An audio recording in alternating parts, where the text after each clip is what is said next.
आज की कहानी है सोने का पिंजरा। एक गांव में एक कपड़े का व्यापारी था। सभी गांव वाले उसी से कपड़े ले जाते थे।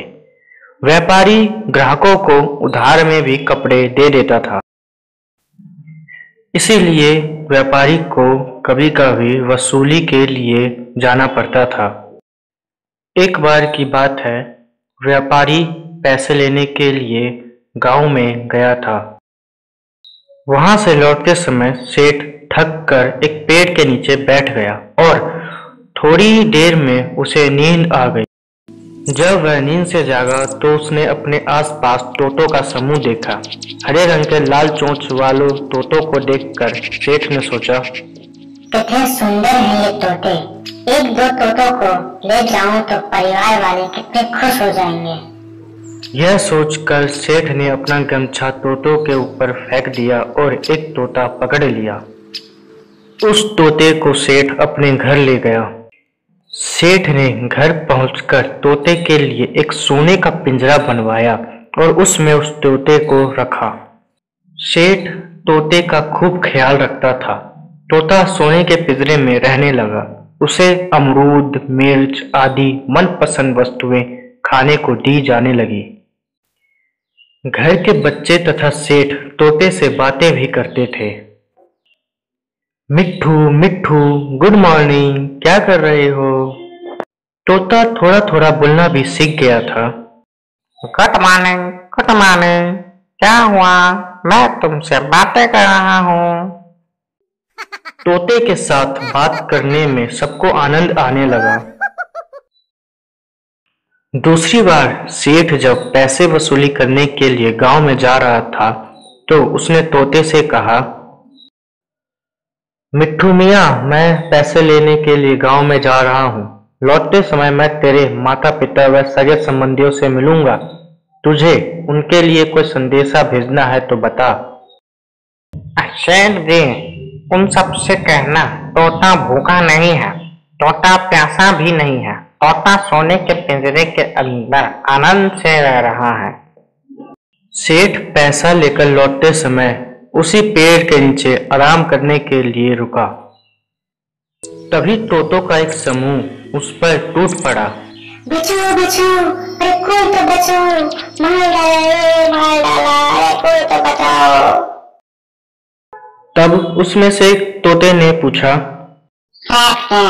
हमारा तोता क्या कर रहा है? सेठ ने उन्हें शांत करते हुए कहा, रुको भाई रुको, तोते ने तुम्हारे लिए एक संदेश भेजा है। तोता भूखा नहीं है, तोता प्यासा नहीं है, तोता सोने के पिंजरे के अंदर आनंद से रह रहा है। यह सुनकर सभी तोते बिना कुछ बोले जमीन पर मुर्दे की तरह लुढ़क गए। सेठ उनके पास गया। उसने तोते को हिला डुला कर देखा।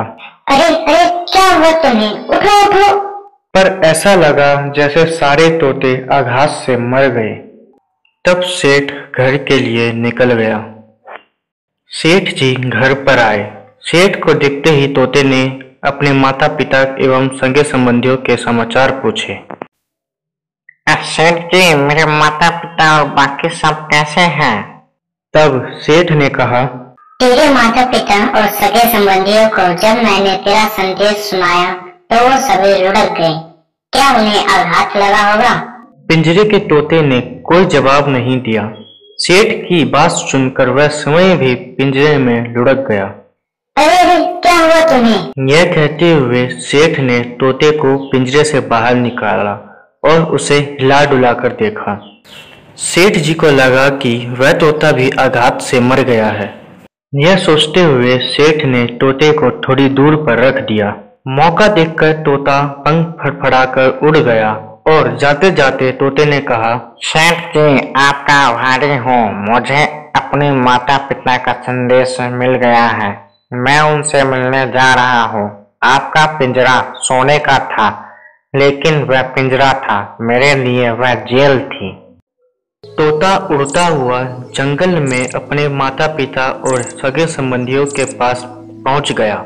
उसे लौटकर आया हुआ देख सब खुश हो गए। अब मुक्त वातावरण में तोता सबके साथ आनंद से रहने लगा।